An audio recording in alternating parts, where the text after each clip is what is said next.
The next talk of this morning session will be given by Bahareh Afshari from the University of Gothenburg, and your speaker on cyclic model proofs. Thank you very much. I also like to thank the organizers for the opportunity to be here and give a talk. Cyclic proofs in general are regular trees. In other words, you can have in your proof tree infinite branches, but you should be able to represent your proof tree as a tree unraveling of a finite graph. So let's have a look at a simple example. So consider the property that P is reachable. So we could write this with the equation that R, where P, or at the next step R. Similarly, one can express being reachable in an even number of steps, reachable in an odd number of steps. And we have very simple valid implication. If it's reachable either in even or odd steps. And we're interested to have a look at the proof, a cyclic proof of this implication. So here is one. So we start with our implication. We unravel the definition of reachability and being even. And then we apply a disjunction on the left. So on the right, we just obtain an axiomatic sequent. On the left-hand side, we continue. We unravel the definition of being odd. We apply modality. We unravel reachability once more. We do another disjunction on the left, and we split with the same structure. So on the right, you will have another axiomatic sequent. But this time, after applying a modality, we come to the same sequent as we started. Okay, here's where the cycle comes. And now this, I say, is a proof of this valid statement. Why? Think about it in terms of infinite descent. Okay? Think that it was reachable, but it was not reachable and even or odd. And what is happening here, you're having once you pass through this process, it's giving you a procedure to say that, well, if it wasn't reachable in even or odd, I could have found, by unraveling the definition of even and odd, a double predecessor at which, again, I could have not reached P at the even or odd point. So you are descending on the approximations. And since you can keep cycle back and you cannot keep getting closer to this point without getting there, therefore you have really an argument to show that this is valid. Now, if we wanted to do this by induction, we would have wanted to find the invariant, and in this case it's easy, it's just being even or odd. Okay? This is the invariant, and you show that R is closed under being even or odd, therefore R implies even or odd. So this is the inductive proof. Of course, the point here is that it's not always easy to guess it, like this example, what the invariant is. So the interest is to make use of cyclic proof, and when you do this, also it may give you a way to translate the proof you have into finding the invariant that you're looking for. So that's the main idea. Now we're going to look at this in a formal way in modal mu calculus. So modal mu calculus is an extension of propositional modal logic. As you can see, we have atomic proposition, the negation, the booleans, the modalities. We also allow free propositional variables, and I don't write, when I talk about semantics, there's always a valuation function which says where these variables hold, and we have two new forms of quantification, the least fixed point mu and the greatest fixed point nu quantifiers. And the semantics is given as follows. So we work on a Cricket structure. We have a set of world accessibility and labeling. And you look at the function, which is, so if you have a formula with a free variable, you look at the function which is induced by this formula in the form of setting every set to the denotation of phi, where you replace the free variable by n. Now we are looking at the parset lattice here. So this monotone function is going to have its least and greatest fixed point, and these are going to be exactly the semantics for these two quantifiers. Equivalently, you want to give a theoretic presentation, for example, for the least fixed point, you can write it as the intersections of all sets that are closed under the function f. Very quickly, what kind of properties you can express? So we can do reachability. So using the least fixed point, one can express that there is a path, finite path coming to a node labeled by p. Using the greatest point, one could express infinite paths or a loop, if you like. So this is saying there is an infinite path along which p always holds, and using giving yourself more quantifier, you can get quickly complex things. This one is saying that there is an infinite path along which p occurs infinitely often. And of course, there was no negation. This was taken up to ensure monotonicity, and we always have the fixed point, but you can use duality to, you can use the Morgan to define the dual of every formula. Now, what about axiomatization of this logic? The first one was given by Dexter Cousin in 1983, and it is exactly what you would think it is. So here is the second slide presentation. So we have excluded middle for the composition and also for the quantified formulae, usual rules for Booleans. Here we have modality, which captures necessitation and box distribution at the same time. Weakening. This rule, which is the fixed point rule, is often, and I also refer to it as the regeneration rule. It says that the fixed point formula is a fixed point of phi. And this one, the induction rule, this lets us introduce greatest fixed point. So if you read this one as an implication, it is saying that the formula nu x phi is implied by every post fixed point of the formula phi. Okay, and we have the cut rule.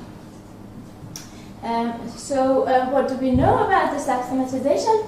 Well, we know it is sound and complete. And the proof of this famous result is due to Igor Walukiewicz. And I don't want to go into the details of this. Just suffice to say that a combination of Tableaux construction, games, and automata is used. And what is relevant for this talk is that it doesn't give us a direct way of constructing proof. Okay, so let's look at an example of a proof in Cousin system. So I'd like to talk about this formula. Here is very simple. We have a mu quantifier, and these have just switched. And phi is any arbitrary formula we like to put there. For example, this is what we already read earlier. It is an infinite path. You have p occurring infinitely often. If you switch the quantifier here, then what this means is that there is a natural number here where these p's occur at most k distance away from each other on this path. And this is valid, as is the semantic argument for it, but the cost proof of this is non-trivial. And here's one. Okay, I'm not going to read the proof. I just want to talk a little bit about it. It's just one proof. And what is relevant here, you see there's 3 occurrences of induction. So here I'm writing the implication as a, so here I've just taken the negation of the left side of the implication, and this is the right side of the implication. This is my C and D. And you can see there's 3 instances of induction, 1, 2, 3. The first one is just taking the side formula reading up as an invariant, and the second time the whole of the other one for invariant, and further up is doing something, is guessing the invariant again. And there's importantly 2 applications of new generation. These are just the fixed point rules. Okay, so at this point, one doesn't want to apply induction anymore, he wants to just unravel.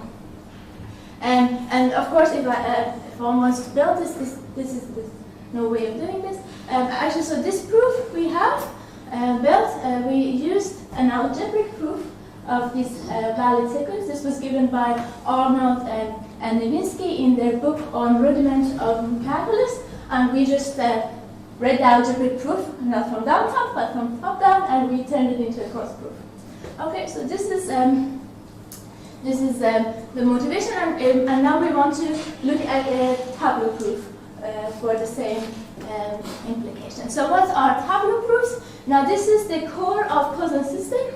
So we have everything as before. As you can see, we've taken induction out, and we've taken path. Okay, so this is the base, and now what you do, you take these rules, you take the sequence you want to show validity, and you apply this bottom up.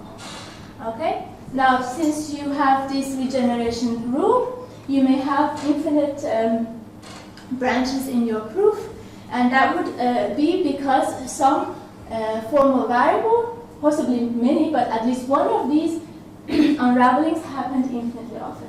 Now, what is the condition to say you actually have a Tableaux, and this would be a guarantee for validity, is that the variable that occurs, so on the infinite path, the variable that occurs infinitely often on the infinite path, it's the most important one is a new variable. So what do I mean by the most important one? Well, when you're building this proof tree, whatever you're doing to the subformulae of the n sequence, so you can have an order on the formal variables, and the most important one is the one that in the formula occurs uttermost, is uttermost to the formula. So, and what does this give? We know that a formula is valid if and only if there is a Tableaux for it. Okay, so here is the Sequent again, and now we're going to build a Tableaux for it. So what we do is first we apply a regeneration here, and then we apply another regeneration on the right-hand side, and then we apply now we have two new formula, we also unravel these. Now I have phi bar and phi. I can apply an inverse monotonicity here. I can split the input, so I can take C from the first one, and that one I could split here, and I could take a second of them split here. So there's a little lemma going on here, whatever phis you could do this by monotonicity. And I'm going to stop on the right-hand side, because I have already hit a sequence which I had before down here, double dagger. And on the left-hand side, you do one more regeneration, this time on C. Then you also hit a sequence which you have had before. Okay? So this is my Tableaux proof, and I have to also check the condition about its validity. And if you look on the left-hand side, if you're taking these cycles, then it is the new x that is the most significant one, and if it's infinitely often, if you take the right cycles, it is the new y that witness that's the invariant thing. And if you take a combination of these cycles, then you can take any of them and it would work. Okay, so a few questions here. What does it take to find one of these? Okay, is this any better? So first of all, this is a very special example. The first time on the right branch and on the left branch I found my representation, I just stopped and I just identified, okay? You may not be able to, looking for actual Tableaux, you may not be able to do this at the very first instance. You may, to make sure this pass condition, the spread condition is satisfied, you in general may have to go and make the repetition on other formulas that further up the proof tree. Second of all, now I want to check that this is a proof, and also the cycle condition is not as trivial as we saw. We had the x invariant, we had the x here, and we had the y here, and we said take any combination it works. So you could, in general, have cycles of this form, and what will happen is that if you keep switching between these two, the invariance of this will not be good enough for that one, and the invariance of that will not be good for this one. And what it just means, it will push you to have to unravel further and find something that works for both. So this is good, but we need to, in a way, finitize this construction of it, and both being able to just see it. And once you have a proof, you should be able to say this is a proof I can verify. Okay. The idea here is that you can do this. Okay. So what matters, this pass condition that I'm talking about has to be satisfied to give validity. It involves this regeneration. It is about regenerating the fixed point. And what one is doing is naively, so you're making sure when you allow the least fixed point quantifiers to unravel only when they're in the scope of the greatest fixed point. You allow them to unravel infinitely often only when they are in the scope of the greatest fixed point. So all matters in a nutshell is these regenerations of fixed points, and if you can, from when you start, keep track of what has been unraveled, then this will allow you that you continue this, you record this, and at some point, you don't have to keep going. At some point, your recording will tell you, okay, now you can stop and you can make your packages, and then you'll have a proof. So that's the idea, and this is done by introducing annotations onto Sequent calculus. So what we're going to do for every formal variable that I have for my fixed points, I'm going to introduce a set of names. And these are written usually by the same letter. So these are names for the formal variable x, x0, x1, and so on. And you do this for every formal variable, and you put them all in this set n. Then now my sequents are, as before, finite sets of formulae, but each formula has comes with a label or an annotation. And these annotations are simply built over finite words over this alphabet n. Okay? So how does these annotation behave with the axioms and rules? Well, in most cases, nothing happens. So the annotation is just passed over. So for the axioms, we just take empty annotations. For say, let's take a conjunction. As you can see, it just passes through the conjunction. In the regeneration rule, here we allow that we just go through here and we take the same annotation if this fixed point formula that we are regenerating is not significant. So there are more significant variables and regenerations already happened and they're recorded in B, then I can just go through and ignore this one. And we also have an extra rule here, which allows us to operate on annotations, and in particular allows us to expand the annotations by the subsequent relation. Now we also require that these annotations are non-repeating and weakly decreasing in the subsumption order. Okay, so now this is really basic. It just has the fixed point.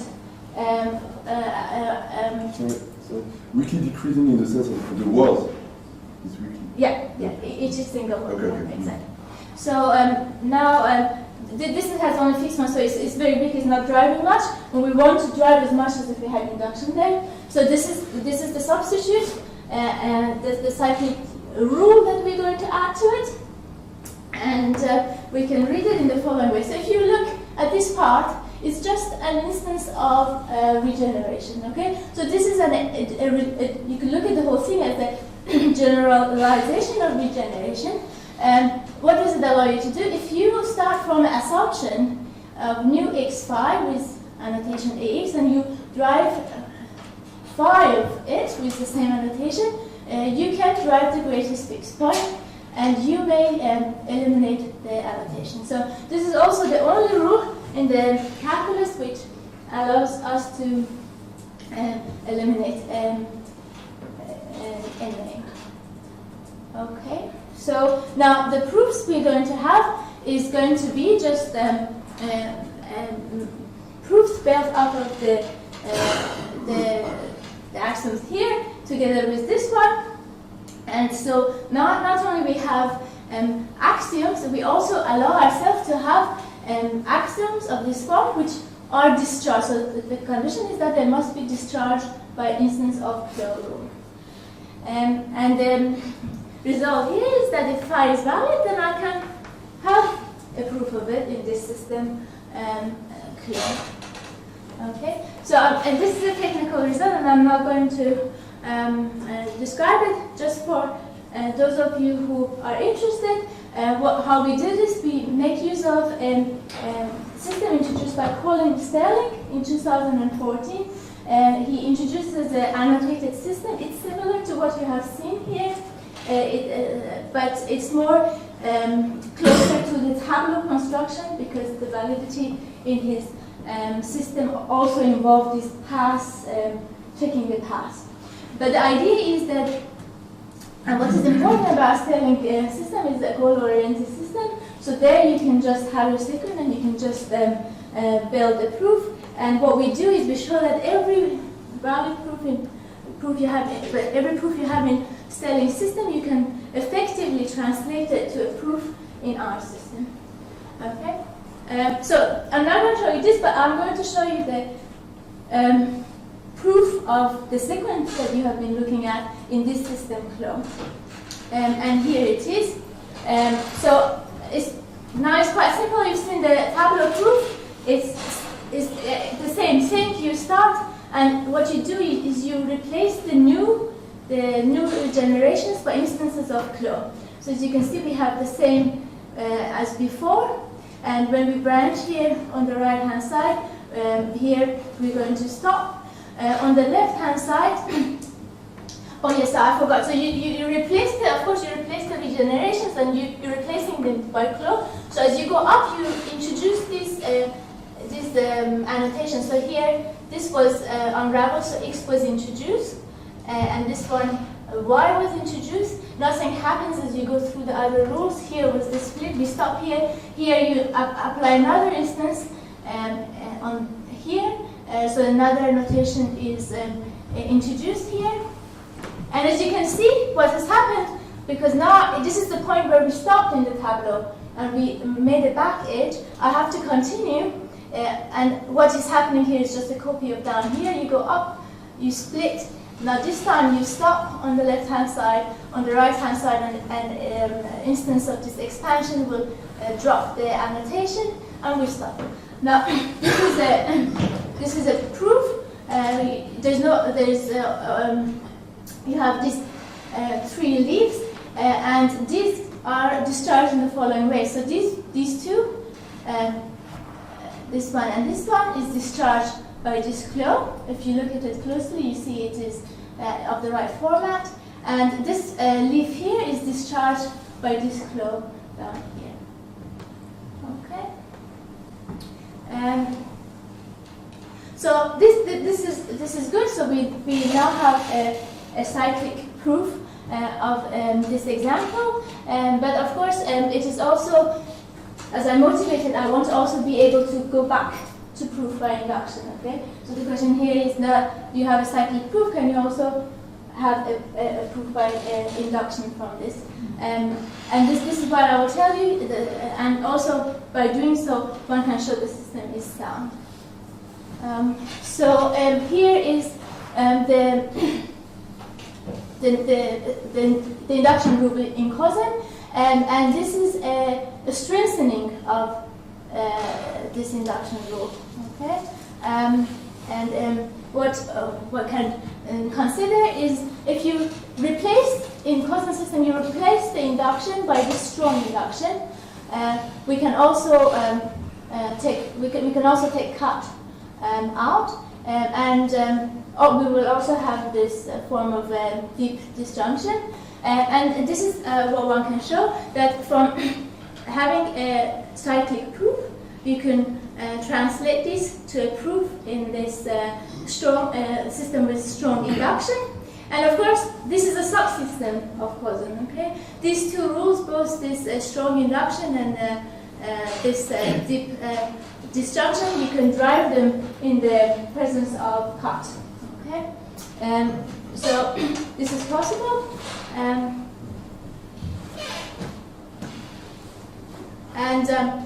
I think I'll just say a few words more. So what we have seen that over modal logic, cyclic proofs and proof by induction coincide. So in particular, we have a way, so we have this sound and complete system, we have a way directly to translate cyclic proof into proof by induction. Now it would be interesting to do this directly back, so this is something that would be nice to have. And also, so I want to say something more general about cyclic proof by induction. So at least for modal move calculus, having the cyclic system is very fruitful because it it has two effects. First of all, a lot of results that has previously been done for model Moore calculus, we know the results such as interpolation. These are done usually using automata theory. Now having the cyclic proof, you can just do it very easily. So maybe I just say a quick word about the interpolation. So Moore calculus is known to have a uniform interpolation, and this is the result is by D'Agostino and Holland, and they use but it's also much theoretic. But here, Clo is cut-free. Okay, so you can do proof of interpolation by simply induction on the derivation. You get it for free here. And then there is other results that we don't know, such as whether causal system without cut is complete and so on. It becomes a bit more, at least from my point of view, accessible to study through having the perspective of a closure cyclic proof. I think I'll stop. Thank you.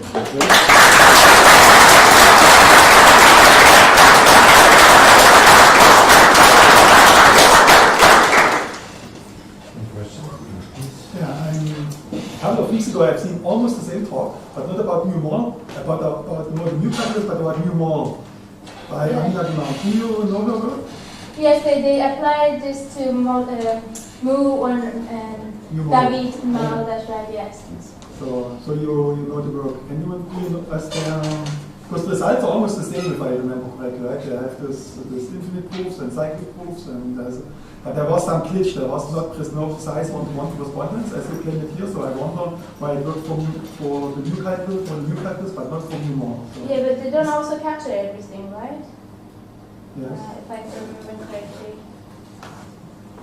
So you don't know the precise relation, the precise problems. With them. So as far as I know, they don't do. They show that they provide cyclic proof for the entire map, right? Yeah. But do they capture everything? Yeah. They don't have modalities. Right? They have model. Yeah. And the fixed points. Is there a cut rule?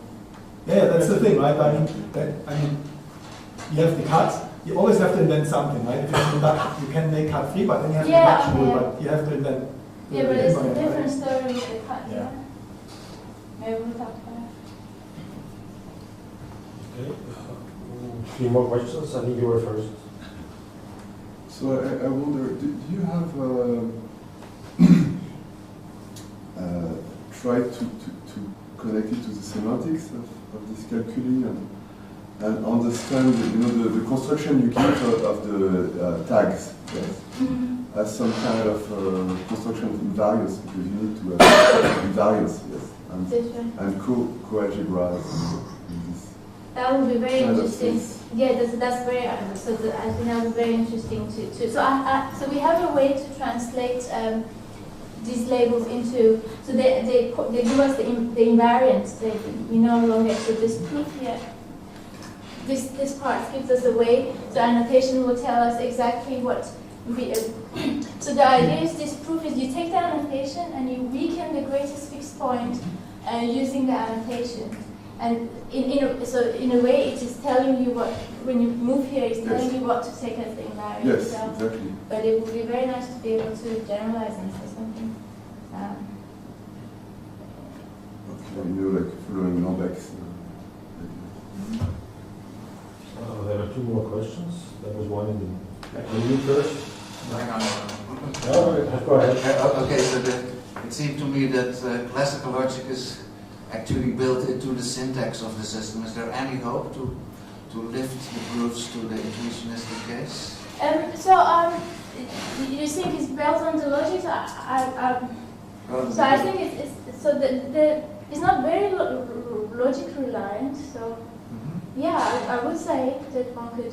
So you're interested to look at it for intuitionistic? Yes. Yeah. So a take-home message. Cyclic proofs. They could be very insightful, but there's not much reliance on the logic here. So. Okay, so it's more the Cozen thing that because they have the Morgan rules built in, right? Yes, that's right. Yeah. So okay, yeah. But think implication would replace that.